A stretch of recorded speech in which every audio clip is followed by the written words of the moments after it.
Hello, welcome back to Couch, the best place to chill with your friends and get your game goodness each and every Monday. My name's Dylan Blight. Joining me this week, Ashley Hoblin. Hey Dylan, excited to be here where we always have timely discussions. Is there a place where we don't have it? I'm coming back to that. Also here, Ciaran Marchant.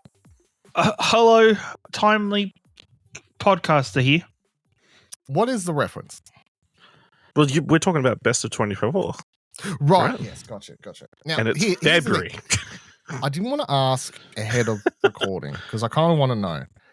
I said we'll do our best of. Now, usually we'll do best of 10s, personal top 10s. I said last week, will you have 10 each? I'm fucking doubtful. Ash. Yeah, I've got a list of 10. Ciaran. Yeah, I got a list of 10. How many honorable mentions we got? No, it's 10. Nothing needs to be on. Whoa.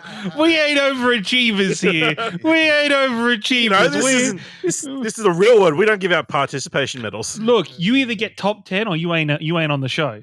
That's fair. Top 10 or you ain't nowhere. That's fair. And, like, what? Why make it? This is time. I know it's February, but look, there's like 3 or 4 things happening this month, celebrating next month, last year. The Grammys, the Critic Choice Awards, some other things that I can't remember. Academy Awards. Actors, the Academy Awards are soon. It's fine. No, that's fair. That's fair. Yeah, thank you very much. All right, we will go from the top of my screen to the bottom of my screen. I'm at the bottom of my screen. We will go 10, 9, 8, 7, 6, 5, 4, 3, 2, 1. These are our top 10 personal video games of 2024. Ciaran, kick us off. In my number 10 spot, I have a PlayStation game. Whoa! Whoa! I'm kicking off with Helldivers 2. I think maybe its positioning earlier in the year has probably sent it a lot further down people's top 10s lists. I think Helldivers 2 came out and proved that there was a place for multiplayer games by Sony on a multi-platform system. They pushed the envelope with pretty much changing how battle passes are done now, with giving players the opportunity to buy individual items and to skip different parts of the battle pass to get the things that they're interested in, which is now being adopted by more and more live service games. It has generated a community and generated a meta conversation around the Helldivers universe of the participation and active consideration of its community members playing the game, where various content is being unlocked or was unlocked by players taking part in game, by taking fights at specific locations and taking missions in specific planets to help fight towards getting the next section of content unlocked for everybody. I really love when developers do that, when they involve the community and they get the community, and it's not just a, hey, we're releasing this content on this date. It's a, hey, this content's here. You just have to unlock it pretty much. And they won't even tell you exactly what the content is.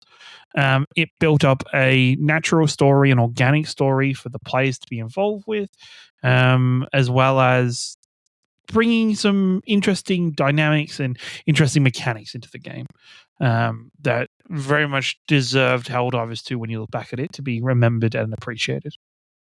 You know who did that first? Metal Gear Solid 5, The Phantom Pain, where all the people had to get rid of their nukes. I think there's been stuff before that as well, because I think EVE Live's definitely done it with various things. It's been done in the past. It's a really good community activation, but I really appreciate developers using. Ash? My number 10 is it's Marvel Rivals. I couldn't think. What were you trying to... It's a live service game. There we go. Obviously, it's built on the, Marvel property, bunch of cool, awesome characters. Obviously, it's got a lot of fans of the idea of launching having all the characters on launch or like the full roster available. Overwatch clone. I mean, it's not much to say. It's just Kieran will have plenty to say in 9 I'm sure picks from now. Ciaran will have plenty to say. You know, it's fun. All the characters cool. Art style's cool. You know, all the progression and battle pass and all the good stuff on the back is good, and then all the characters are fun and different and unique. Don't feel like they overlap too much. So yeah, Marvel Rivals. Sure, someone will mention it again. Yep, it'll be me. My number 10 is The Plucky Squire.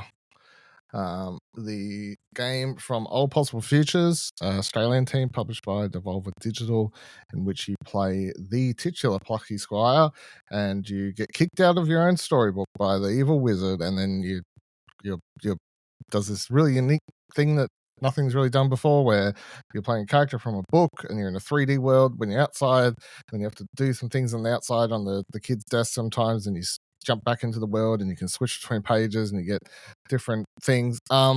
It's just a really inventive idea and world, and the game's very charming and a lot of fun. I don't think it's anything that you'd be like, man, I can't wait to replay that again. Like, it's not at that level of stick with you, but when you're playing it, I just think it was one of the more exciting games from last year that was just had me enjoying it from start to finish. Ciaran, 9. Number 9 for me is Thank Goodness You're Here, the little British game that took us all to Barnsworth. To be honest, it was the surprise package. It was it's one of like the beautiful things about indie games, where something comes out of nowhere and enthralls you, even for I think this was 3 or 4 hours tops of this game. That is simply just walking between different areas, slapping shit, and getting very wacky and weird situations. I think even like the thing that I always remember about this game, looking back at it, is the old man in the chimney.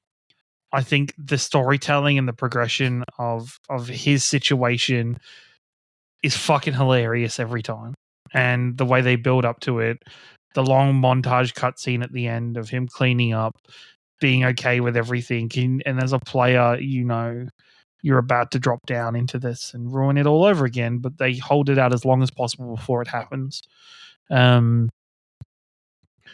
It's fantastic. It's absurd humor. It's ridiculous in every single form. The fact that there is, if you are able to understand the dialect for Northern English, that you can play it without subtitles, but there is very much subtitles that translate it into kind of standard modern English, which I thought was fucking hilarious. It's a fantastic game. It's an unexpected appearance on top 10s, but love it to bits. Talking about unexpected appearances on top 10s, my number 9 is Duck Detective: The Secret Salami. Another indie game that only takes a couple hours to finish. This game I played in one setting, and I know I've seen some people complain, the 2 to 3 hour playtime. Oh no, it's so short, it's overpriced. I argue that this was a quacking good time, and you got to get, stop rippling your feathers, because this game's a lot of fun, and it's full of duck puns and animal puns galore, and I was really surprised that everything's fully voice acted. The voice acting is very good. The characters are all silly. The plot in this is literally you're crazy. You're a duck detective, and you get called into this workplace because the salami's gone missing, and you're trying to find out who's taken the salami. So it's up to you. You got to interview all the work people. You got to solve some slight puzzles. It uses this interesting art style, where it's like a 3D world, but you're running around as all the characters are basically, I guess, like cardboard cutouts. I guess would be the easiest description of that. I loved it. I thought it was fantastic. When they announced recently that another one's coming and it's going to be another, about the same time, just another adventure, I went, fuck yes, because as soon as this finished, I said, just keep making these little adventures that are about the same time, and I'll keep being into them, I think. So that is my number 9. Did you have those duck puns prepared, or? No. Props. Making up as I go. Also, I jumped ahead because it really seemed to go really well. Ash, No, I completely understand. Segue is more important than Segues are more orders. important, you know. Yeah. My number 9 is Super Mario Party Jamboree. Obviously, the latest Mario Party entry, and obviously, I've played a lot of these Mario Party games with the younger sibling who likes the series. This is easily the best one on the Nintendo Switch. The mini games are all really fun. The boards in which you compete in are like very different and have an element of strategy or tactics around them, around which paths you want to take and what items you want to pick up and that kind of stuff.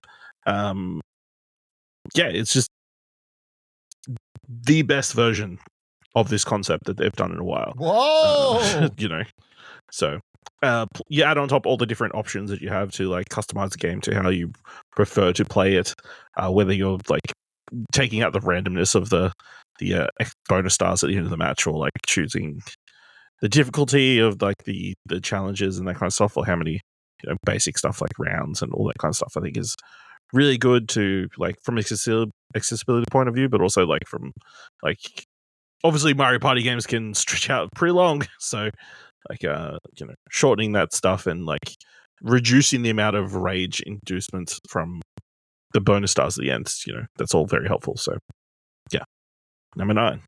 They need a Rainbow Road board. I'm sure they've done one. People just get kicked off randomly. I'm pretty sure they've done it. Oh, Ciaran, if you're going too fast around the corner. Yeah. My number 8, Dragon Age: The Veilguard, BioWare's return to some kind of form. Was it a perfect game? No. Was it up to the standard of games that they've done in the past? Beyond the standard of the last 2 games, but other ones maybe not so much. But for what we did get, we got maybe one of the most in-depth and meaningful character creators that you'll ever see in video games. That actually kind of respects your choice and follows it throughout the game. Characters that, despite probably some very crappy people's opinions, are varied and well written and largely interesting. The gameplay was a step forward. Everything was a step in the right direction. Like it wasn't a 10, probably wasn't even a 9, but it was still a fantastic experience. Still something that Dragon Age fans should be happy with, and Mass Effect fans and fans of BioWare should be hopeful for the future of the developer and their future releases. All right, back to you, Ash. My number 8 is the Pocky Swire. Like a lot of what Dylan said before, art style is really great. Just the concept of like jumping between the 2D and 3D worlds and how they implement that, just the whole storybook nature of it is very wholesome and cozy, and it's not overly challenging, but also enough to like get you stimulated, and just everything about it is really nice to look at and experience. So my number 8 is the Pokemon trading card game Pocket. Obviously, the free-to-play Pokemon trading card game for mobile, although you could play Pokemon trading card game, there isn't like a mobile version of it. This one takes it and boils it down to you get free packs every day, and when you go to play the actual game, they've basically cut the rules in half to do it.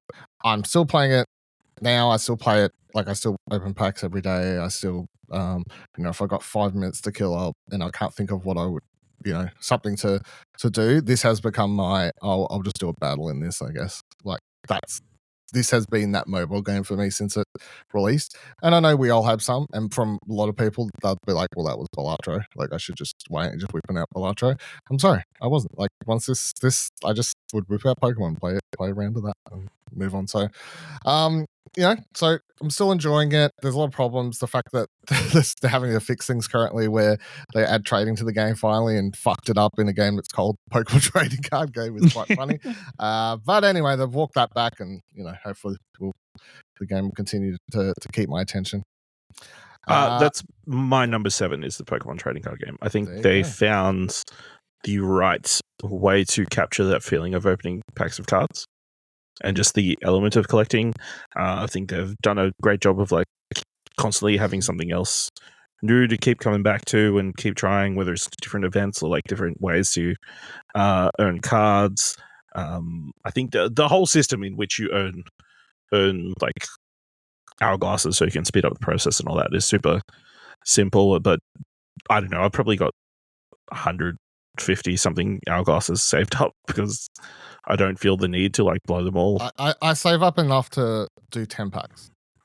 No, I think I'm just going to save up until the first time the new packs drop, like they just did, and I'm just going to blow them all in one load. That might be the pattern going forward, but yeah, it's that little thing to keep doing every single day, much like Marvel Snap, just get a couple of matches in or do the daily quests or whatever. Like, so yeah, it's a game I've been checking in almost every single day since release. So.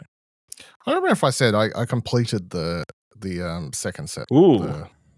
Second set was only like 60 something cards, 64. It was cards? a shortest. It was a smaller set, but I still haven't. Still an achievement because you still need to get those fucking cards. Yeah. I once I beat that one, I went back to collected that one. Once I finished that, I went back to until the new set released. Obviously, I spent the last couple of weeks just opening the original set again. I still can't manage to get everything for that. So, somehow I managed to get all of them for the second one. So that was something. All right, well, that was your 7. Ciaran, what's your number 7? My number 7 is Path of Exile 2.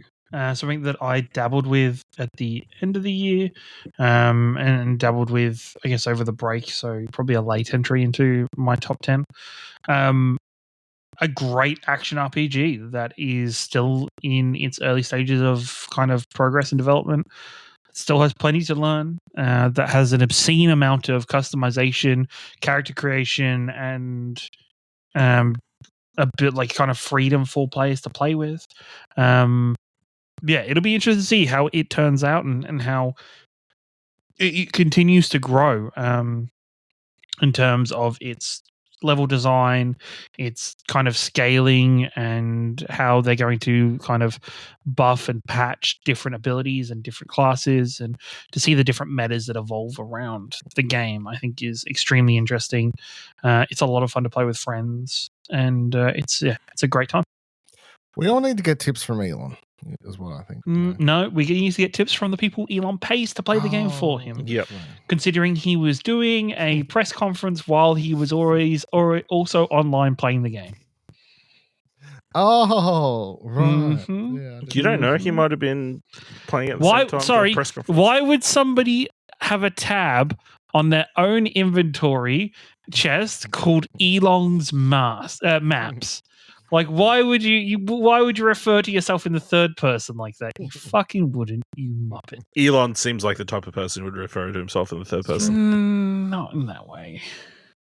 I felt bad for the people who got his account up like that. They spent all that time. I don't. They got fucking bad. We fucked up.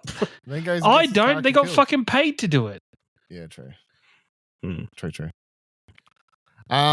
All right, my number 7 is, Ciaran mentioned it before, thank goodness you're here. Does the rarity of getting comedy right in a video game.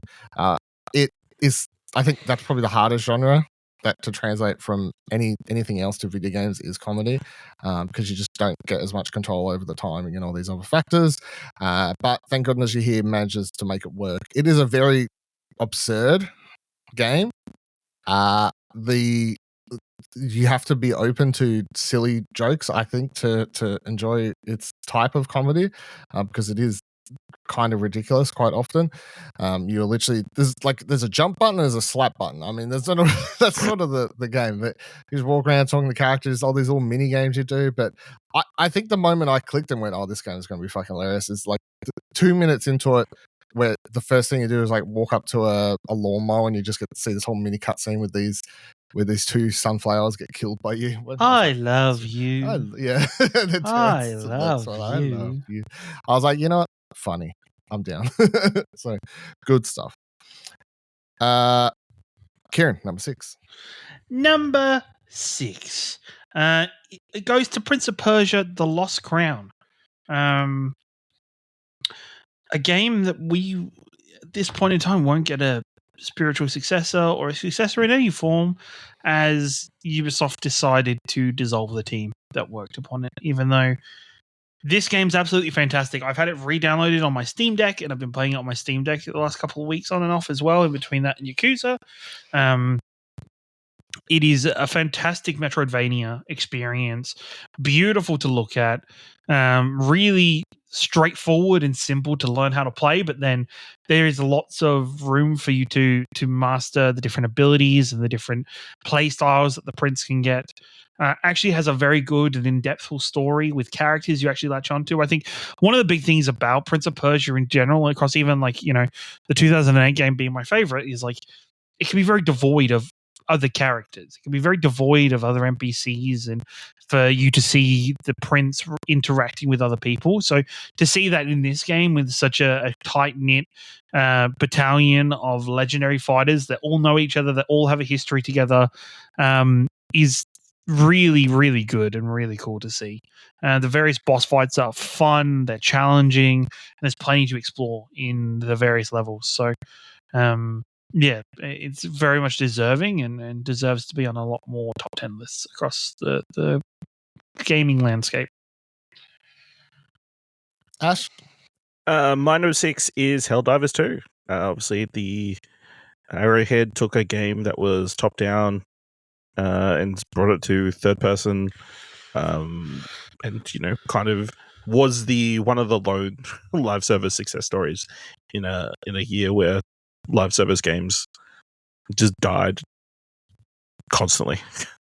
The positive energy around the game is so enjoyable to experience, and like everybody kind of being excited about this one thing. I think it may have been one of the like biggest word of mouth games of the year, like at the start of the year. Like maybe just because there wasn't so many titles out at the time, but lots of fun. I think the whole stratagem elements of it is so enjoyable, and they like bringing down these different like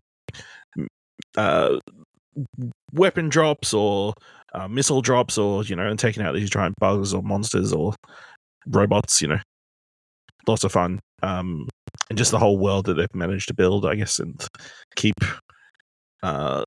people invested, I guess, is really interesting to watch, even when we weren't necessarily playing anymore. So, yeah. My number 6 is Call of Duty Black Ops 6.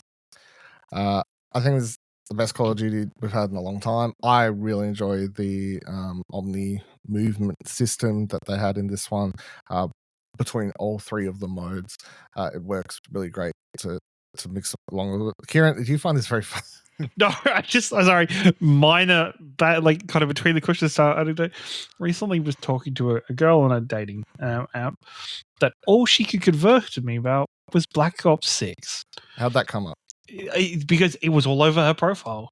Okay. And I just, it was a thing. I was like, sure, like gaming and stuff. What was your opening line? Did you enjoy Black Ops 6?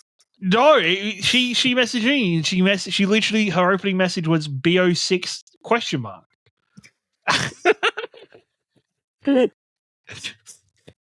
like I'm sorry, when I start downloading on Game Pass that second. Okay. No, yes. it was not. No, it was I am matched with it. Okay, I can't even read back the messages. But it was Black Ops says, Call of Duty Black Ops. I've played the campaign. The single player was kind of cool, but not really a fan of the multiplayer. Oh, okay. But I really am enjoying Marvel Rivals. Blah blah blah. Oh, cool. So, like, why don't you like Black Ops 6? Blah, blah, blah. I love Black Ops 6 because of this. Blah, blah, blah, blah, blah, blah, blah. And I was just like, bro. And then, like, yeah. So you're going to hook Dylan up?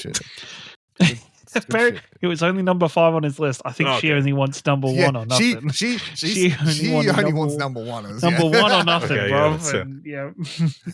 Yeah, you missed out. It's just like that would be really good, like to send. Now, if I could find that girl, but about Marvel Rivals, I'm in.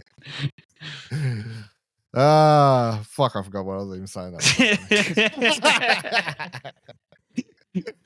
That Black Ops 6, right? Yeah. So, obviously I don't like it as much as that girl, but it's number 6. I really enjoyed the campaign. So the campaign, I think that's sort of become, you know, a highlight when done really well, even though a lot of people still proceed to skip them a lot in recent years. But I quite enjoyed this campaign. It has one mission that, you know, does a more supernatural approach, which I always appreciate when the Raven Treyarch combination of developers delve more into that sort of weird stuff that they do in their Black Ops games quite often. So I really enjoyed that. But yeah, it was really great. There was a lot more open areas. Like there's one mission where you can drive around the Jeep and there's a map and you can do all these optional objectives if you want, or you can just beeline it. Like it just felt like I was a bit more in control. It still had some, the more typical Hollywood-esque, just go straight through it. But there was more missions that stood out to me for just feeling different than previous titles, like including the casino one, which I think I mentioned when I talked about it last time, that I thought was really, really great. Mission design, you're like infiltrating this casino undercover, it switches you between all the characters and stuff like that. That was really fun. And then, jumping into the multiplayer mode, I think with the Omni movement system, I quite like it. Obviously, a lot of Call of Duty fans hate it because it's a lot more people like moving differently to how they're probably used to. But I mean, it meant the game moved more like Apex Legends. It moved more like Titanfall. Like it was you could you don't slide get and headshot, jump it's like straight away. Yeah, it's faster. It was just faster in a different way. Yeah, so you go everywhere. I mean, it's once you learn it, it's cool. The fact that you can like jump off a ledge, tap some buttons, and like swing around, shoot someone from behind as you're jumping off, land, and then shoot full 360 around you while you're prone. Like it sounds silly, but like in this game in Call of Duty, like the first time you do it, you're like, wow, this is after years of not being able to do any of these things. It's kind of crazy. Zombies with zombies is good zombies. It's not bad zombies. They brought it back to more simpler objectives. Are they fast or slow? They're fast zombies, Ash. I'm sorry, so you can't play it. But yeah, so I had a really great time. Call of Duty was good this year. I thought so. And on Game Pass. And on Game Pass. And how to get a date forever. Ciaran, what is your number 5? My number 5, surprisingly for me, and I think going into this, I thought this was going to be much higher up the list. Going into 2024, Final Fantasy VII Rebirth. I think for many, it was kind of said to be one of like the Infinity Stones of 2024, one of the top games. But I think it's an amazing experience. I think it is great. I just don't think it did anything to push the setting, to push the game, to kind of push the video gaming landscape any further than Final Fantasy VII Remake did. I think it made some interesting story choices. I think it was a slow burn in a lot of ways in terms of like getting to the I guess the meatiest bit that everybody was really excited about was Zack. And I think it takes a long time to get to Zack again. The game opens with Zack. It opens with Zack, but then to get past that and to go round to Zack again takes a very long time.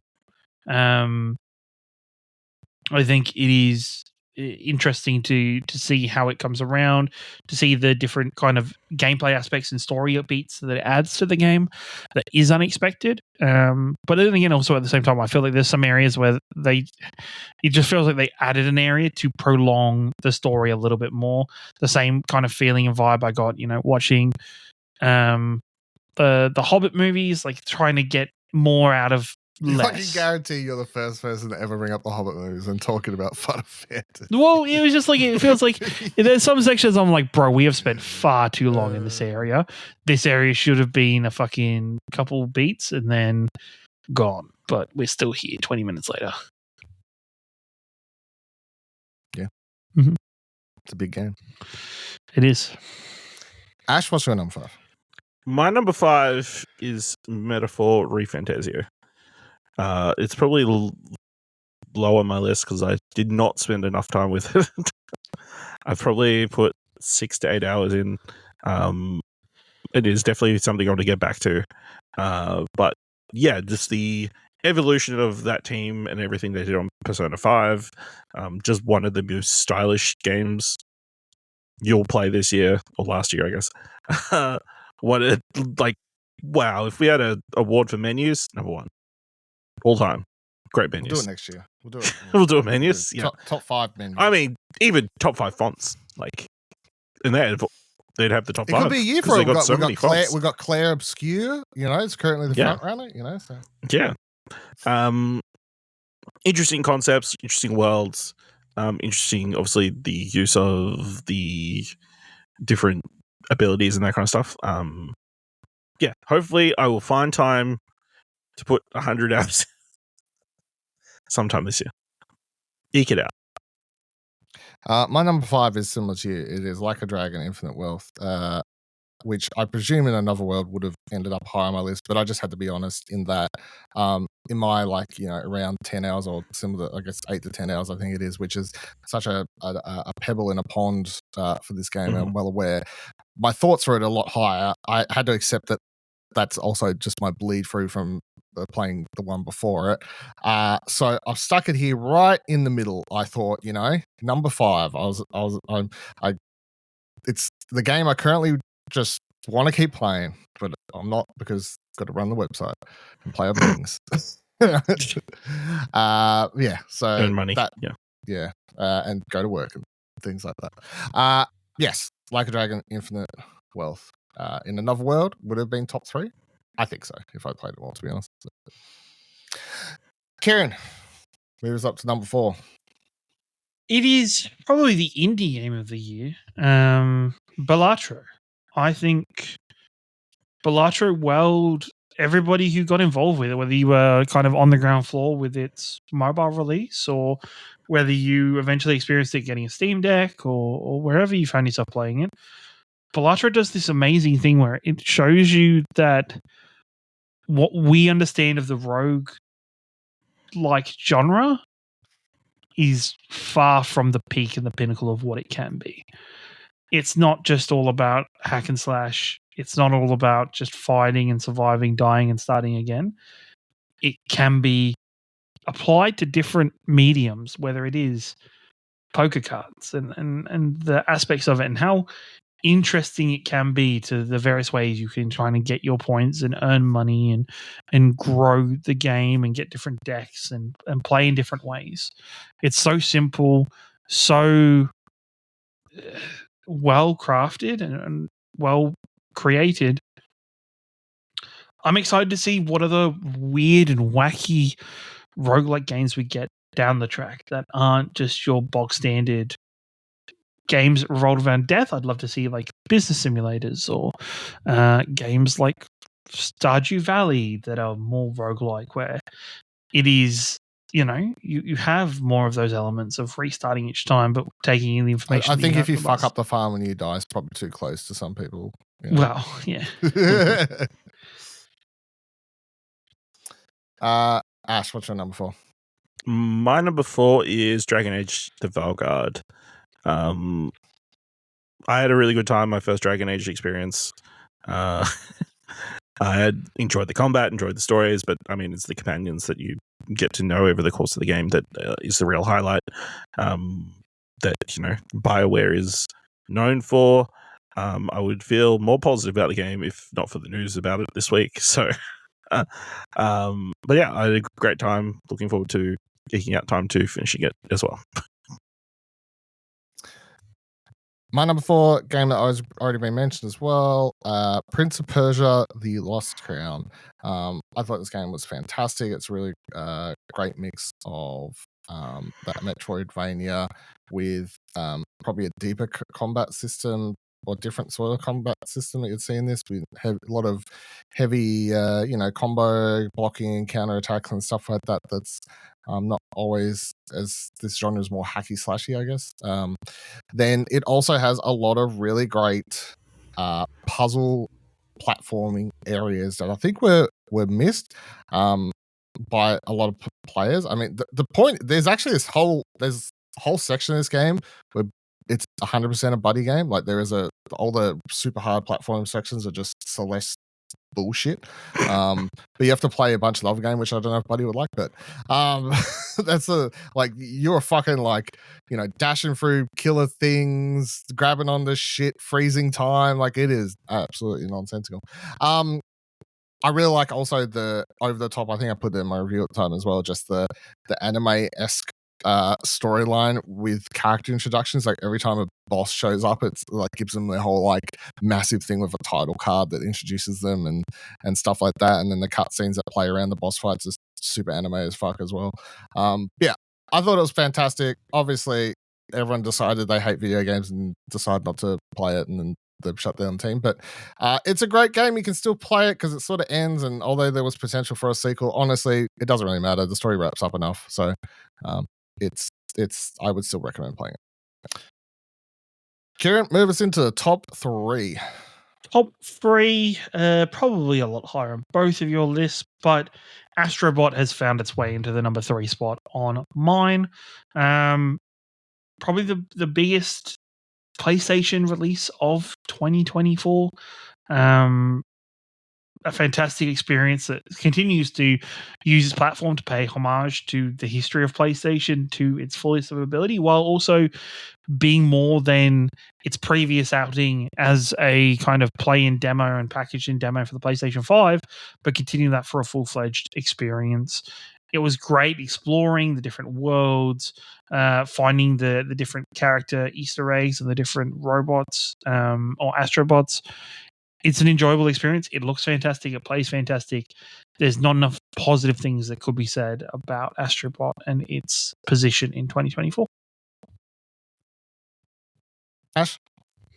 My number 3 is Balatro. I came to the game very late. I bought the game for my phone as I was flying down to PAX. I was like, 2 hours something plane trip. I'm like, oh, I'll play this for a little bit, and then I've got like some books on my tablet I'll read, that kind of stuff. Started playing, and suddenly I was at Melbourne. Just time dissipates when you're playing this game, it seems. Just the implementation that of explains a lot, because like there was a part where it was at PAX and you walked past the Melbourne Casino and you said they're playing Balatro in there, and we had to point out that was actually just playing the card game that's based on it. So dumb. Yeah, just the implementation of the poker mechanics with a roguelike, the vast majority of different jokers that you could apply, and how you can get those multis up as high as possible, and crazy to see like the very best of players like racking up crazy scores. But it's just got that perfect like one more run element to it as well. And obviously it runs on pretty much anything and everything. So if you haven't played Balatro, I don't know why. Fair. My number 3 is Final Fantasy VII Rebirth. The unknown journey continues. Wow. I know. I feel like that you've talked shit about this game. Number 3 I have a lot of problems with it.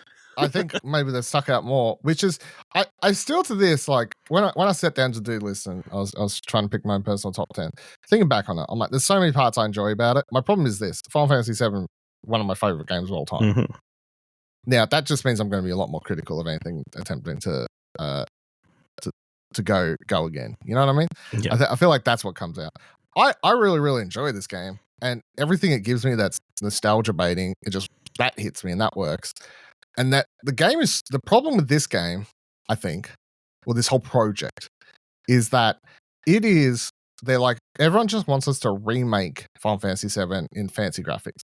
So they're like, we'll do that, but we're going to do this other thing at the same time, which is basically a wild story that we're going to make creative choices that excite us. Yeah, that's like technically a continuation of the game world, but like we're changing the story while also giving you a remake at the same time. And that leads to a lot of things where I'm like, I love this so much. This is great. This whole level, this last 3 hours I just played, perfect. That's exactly what it was, how I remember it. And then some other shit happens and I go, what are we doing? What are we going? You know, the unknown journey. Yeah, I'm fucking unknown, you know? And look, I don't think it's necessarily bad. I think this is middle chapter syndrome, if that's a thing, which is that, you know, the first chapter we didn't really know where we're going. We're like, this is a remake, and by the time you get to the end of Final Fantasy remake, you're like, what the fuck are we doing here? Like, this is wild with Sephiroth's here, all this wild shit's happening. You go into this one knowing that some wild shit's happening, expecting wild shit, and they just get wilder. By the end of this game, I was just like, I have no idea where we're going now. I just don't. I'm so confused. I'm aboard. I'm all for it.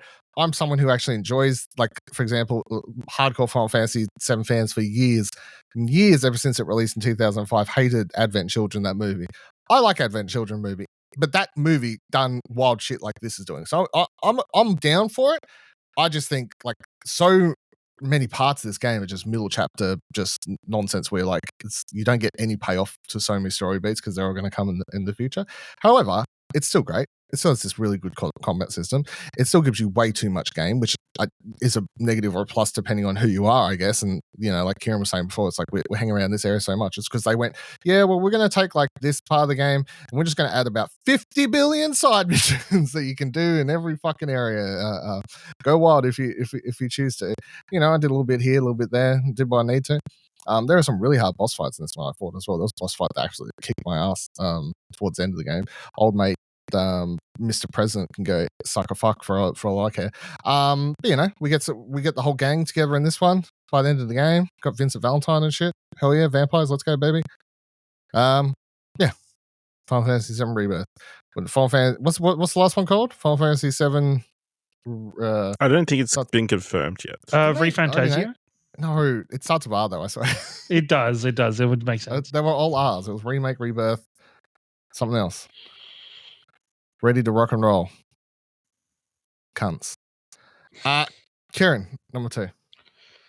Number 2. I think there's 2 very obvious games left in my catalog. Let me predict. No, I don't want to ruin it for you. I don't know. It'd be interesting. But if your top 2 are going to start with M. Yeah, they do. Hell yeah, they do. Hell yeah, brother. But my number 2 is maybe the game that I didn't. Are you still tossing up to love? No, I don't. It's Marvel Rivals in the number 2 spot. Whoa! It is a game that, since it was released on December 9th, I have put in 130 hours into. And that's without the probably, I think maybe 40 hours. Is that just on main? I have. Oh, that's all right. There's 120 hours on my main and 100 and like. And not 100, that'd be crazy. Imagine 100 on my alt and like 12 hours on my alt. Okay. Like, okay. You know, it's, yeah. Yeah, it's been amazing to see a developer that, you know what, has actually fucking learnt lessons from watching other people make this genre of game and learn those lessons and managed to release their game and keep it open for longer than 2 weeks. I think the design philosophy around Marvel Rivals is where other games have wanted to balance the shit out of their games and no character feels unique, so no character feels strong. They've gone the complete opposite way where fucking you could probably isolate any character in this game and be like, that character's fucking dumb. That character's bullshit. That character's OP. They've put in enough in the game that you can balance those out, that you can play other things to counter them.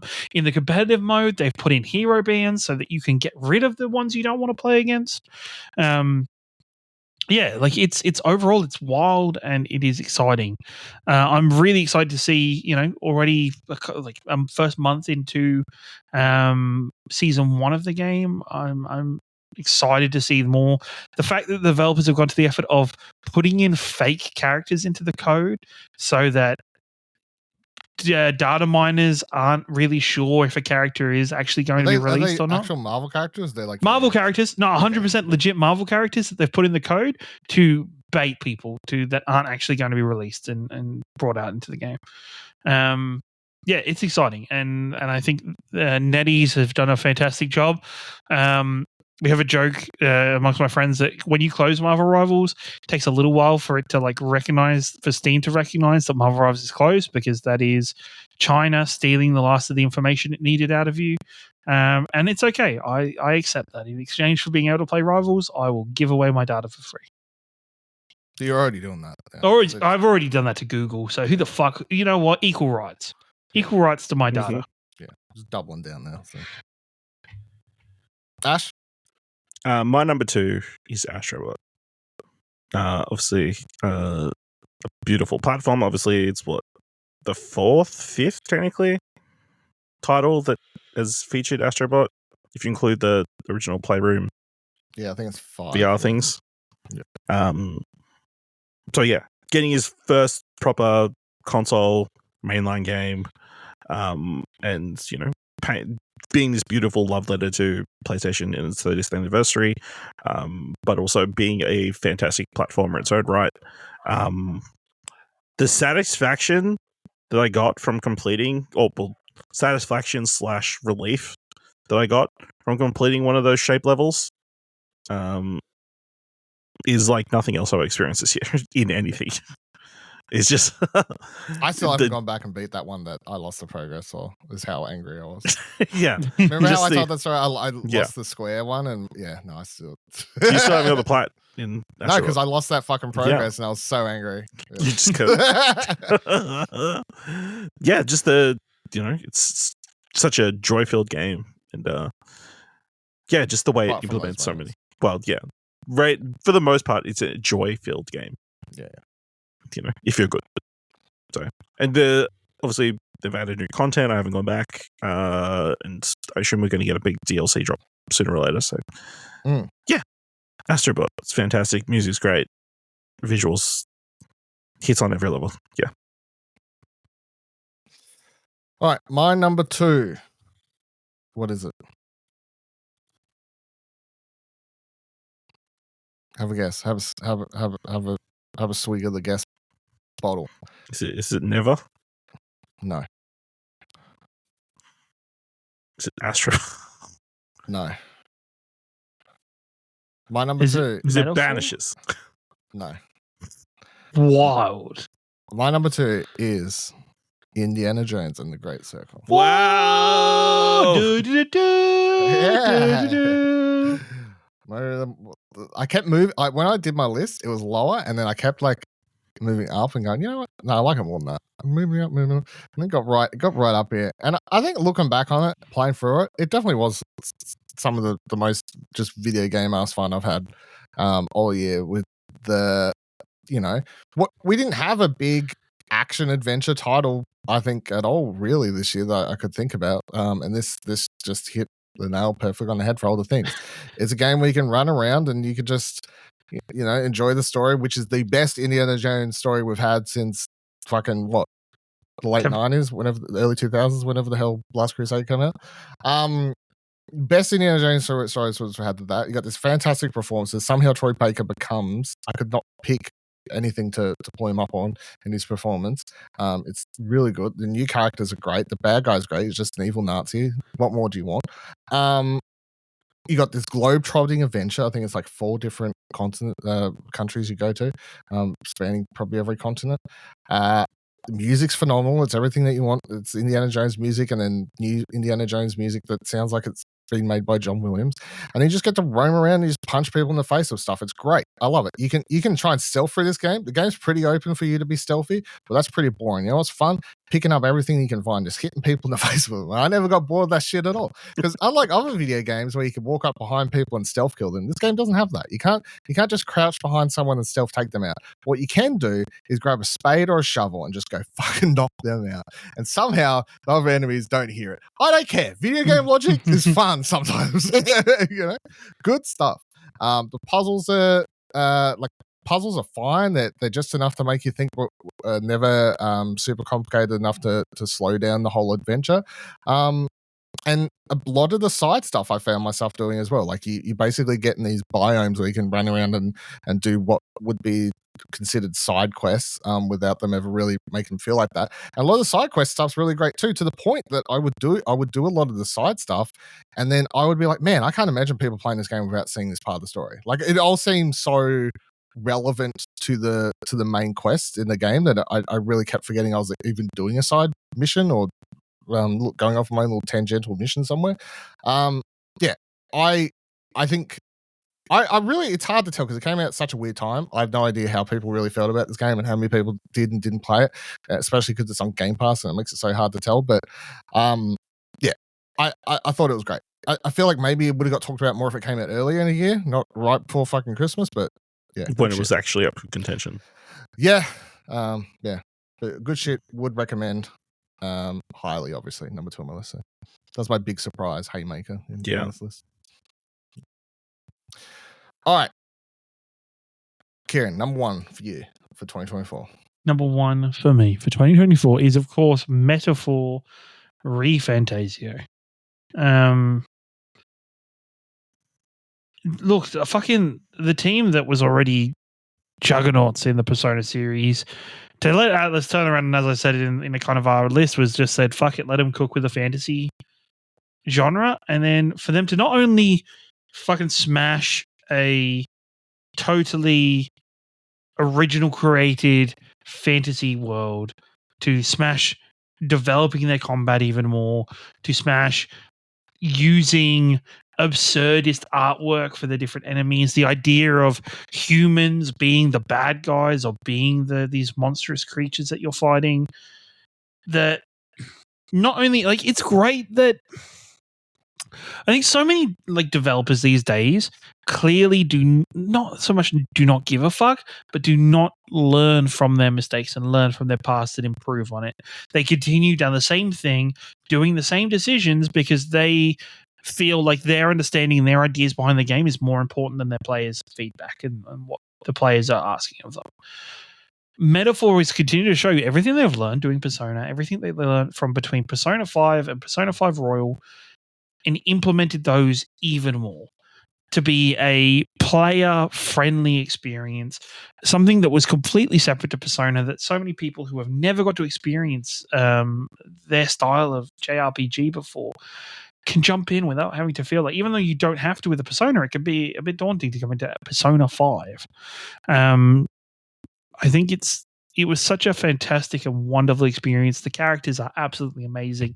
Having various characters all have kind of their different variety of English dialect, 2 of the characters being from Liverpool was fucking hilarious. Like, yeah, it's exciting. I'm very excited for more. I'm excited to see exactly what we can get from the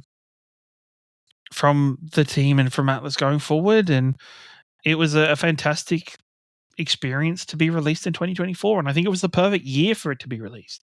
I think if it was released in 2025, it probably wouldn't have kind of had the time to be experienced. This year. Yeah, 100%. 100%.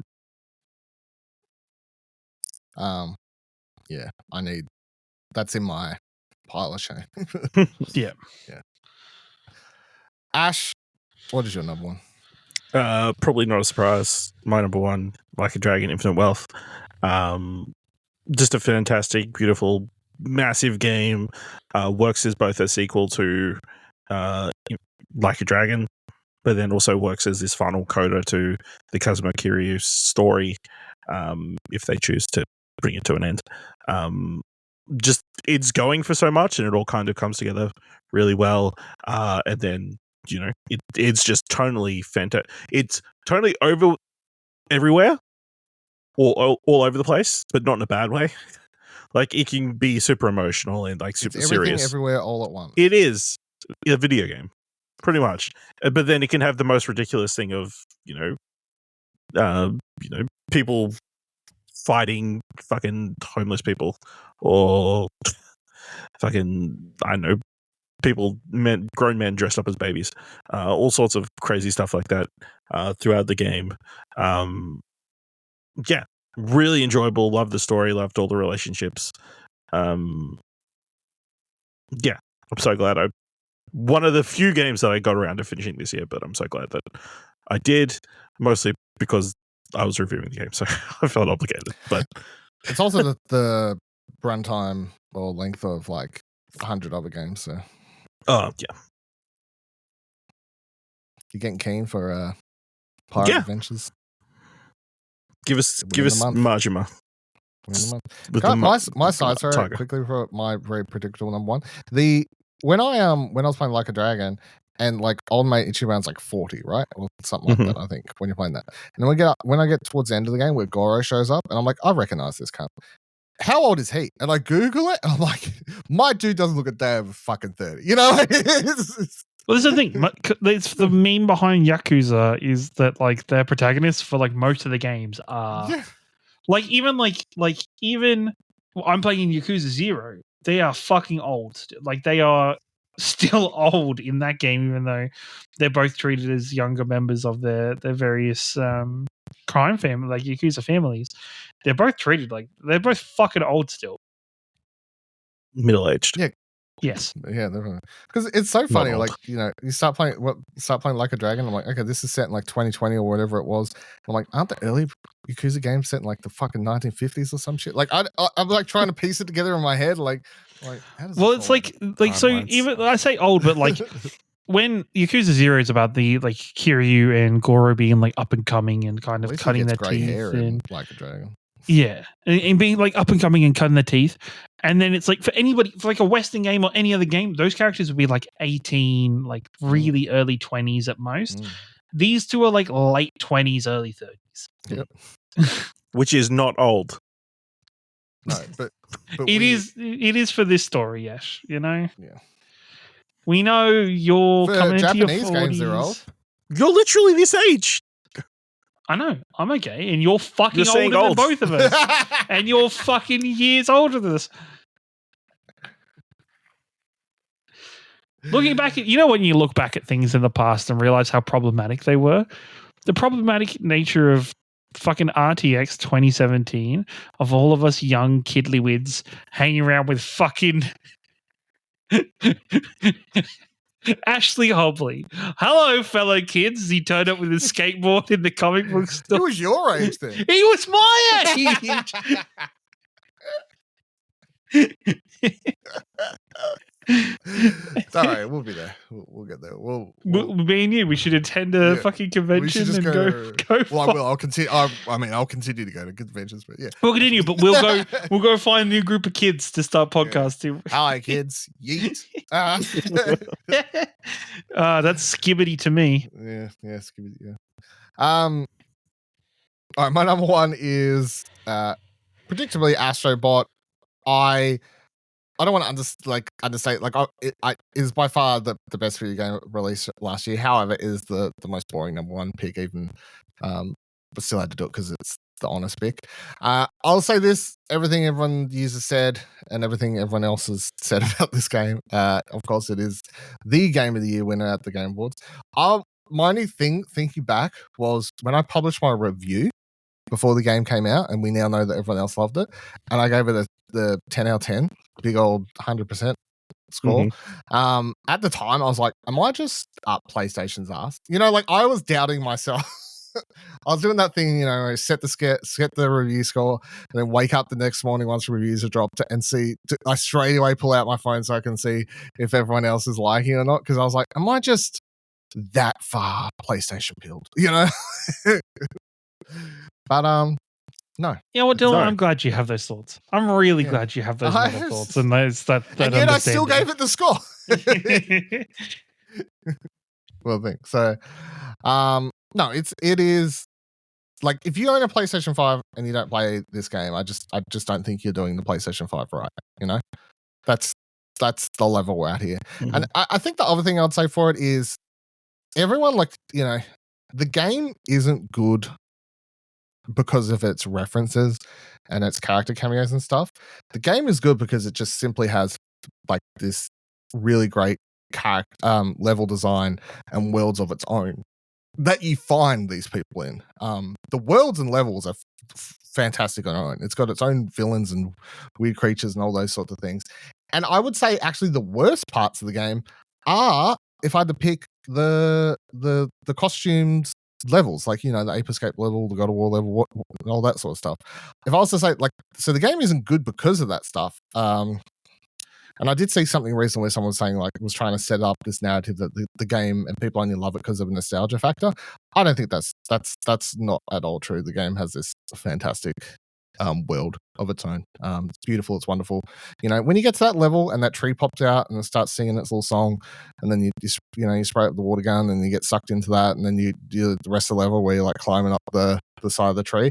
That's video games right there. You know, that's the shit. That is the shit. That is video games. That is video games. You know, the level where you first like, oh man, that thing I got stuck, and then you shrink down in size, and you're like, this is next level. Like, what? This is video games. You know, I didn't know I could press this button and make myself all small when I've never been seen like this. Get the hell out of here, fucking Obsidian, with your little ant game. You know, this is what we call being small around here. You don't know how to be small. PlayStation knows how to be small and get big with the L2 and the R2s. All right. Thank you very much. All right. That is our top 10 personal best of 2024 list. You said you had no shout outs. I do have some. So when I just wrote down all my games initially, I wrote down 17 games before, and then I ordered them from there. So in my number 11 spot, I had Dungeons of Hinterberg, the game that's basically like, let's do like Persona, but it's only 20 hours, not 100, and you know it's about monsters. Number 12, I had Dragon Age: The Veilguard. It's Dragon Age. It was good. Wasn't great. Still got the platinum. Number 13, Helldivers 2, another game that I wish I'd found more time to play this year, as much as I enjoyed what I played. Arco at number 14, the phenomenal storytelling in that game with its fantastic pixel art, and the gameplay itself is really good, where you shoot someone and the bullets move as you move. It's really good, fast paced. Number 15, I had Baratro, the game that took over the world. I guess everyone was playing it somewhere. I have it on my phone, I have it on my Switch, I have it on PC. I don't have it on PlayStation, but it's fucking everywhere. Yeah. Number 16, I had Warhammer 40k Space Marine 2. Still haven't gone back and finished it, but I've played about half the game, I think, roughly. It's just good shit. It's just, there's hundreds and thousands of enemies on the screen. I'm shooting them all, stuff going everywhere. Sometimes video games are fun because you're just killing stuff and you're a big old dude and you're a big Space Marine, and there's characters going, oh, some story about the world, and I'm like, just let me kill things. And then number 17, I had UFO 50, which is probably one of the wildest video game projects that's ever been done, and I just appreciate it for every ounce of commitment they have to doing this project, where it's a fictional video game studio that they committed to doing these 50 games in such a way that you can click through the games from first release to last, and you'll get to the third entry in a franchise, and you can see them change a mechanic that was first introduced in the first. It is really good meta storytelling. And then I had in a bracket note here on my phone, if I haven't mentioned Like a Dragon by now, mention that. So, but I already have. Anyway,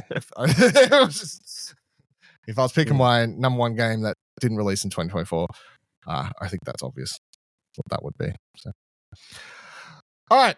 I had some news stories in case we went short, but we haven't, so that's fine. I'm happy to skip them. I will just quickly say Forza coming to PlayStation. That's a wild world we're living in now, but I don't know how surprised we are. Xbox games keep coming.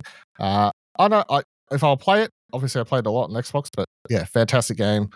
Would recommend that for PlayStation. Yeah, there hasn't been like a racing game from any of the studios, not of this standard. Hardcore. Yeah, like the Forza Motorsport ones is more Gran Turismo, obviously. Yeah, but there hasn't been like a Need for Speed or anything, a Crew or anything like that, like in the last 12 months. So if you're a racing fan and you only have a PlayStation, yeah, play that. It's fantastic. Yeah. When I wrote the news article, I went back and saw my review. I gave it a 9.5, so I'd stand by that. So, and then another thing I had just quickly, Warner Brothers has shut down Multiverses for the final time now. Yep. Yeah. Live service games, eh? I think that break killed it, the momentum, even though it was didn't have a lot of momentum to it towards the end of the first early access period, but like you take that amount of time off and like you lose all the players who were playing it daily, and I don't think the relaunch was a massive success. So no, they thought it would be. Which is disappointing because it was fun to play. There were a lot of fun IPs and like there was a lot of potential there. So again, maybe another live service game that was mismanaged in a different way. If you've missed that, so season 5 will be the last. It starts on the 4th of February, ends 30th of May. After that, the game server shut off. You can still play the game offline though. Yeah, but you have to sign in or something. It's like Some you have to do a weird bunch of shit, stuff. so Yeah. Check the FAQ page. Yeah. But no refunds. No refunds. If you spend $100 on the massive Skins. thing, too bad. All right, that'll do it for this week's episode of Arcade Couch. Let us know what your top 10 personal games are. If you haven't, check out explosionhour.com for our official best of top 30 video games list. Every game that we mentioned, I believe, on our... I don't think anyone's... Does anyone feel like one of their games not on the list somewhere? I feel like they all are. That's the benefit I'm pretty of sure top they 30 are. now. I feel like, if we was doing top 10 still, it'd be a bit different. Well, let's pull up the list. That would help. Let's look. So I'll let me just I'll just read it. Let's tell me. No, but then they won't click. Oh, you get the clicks. I don't see. Yeah, I feel like everyone's is. Yeah, that's on there. Yeah. I was worried that Indiana Jones would be the only one that maybe because it was so late. No, right in the middle somewhere, I think. Yeah. Somewhere around there. Yeah. All right, thank you very much for joining us. Check out explosion.com. Follow us on Blue Sky at explosion.com, and we'll see you here next week. Until then, goodbye.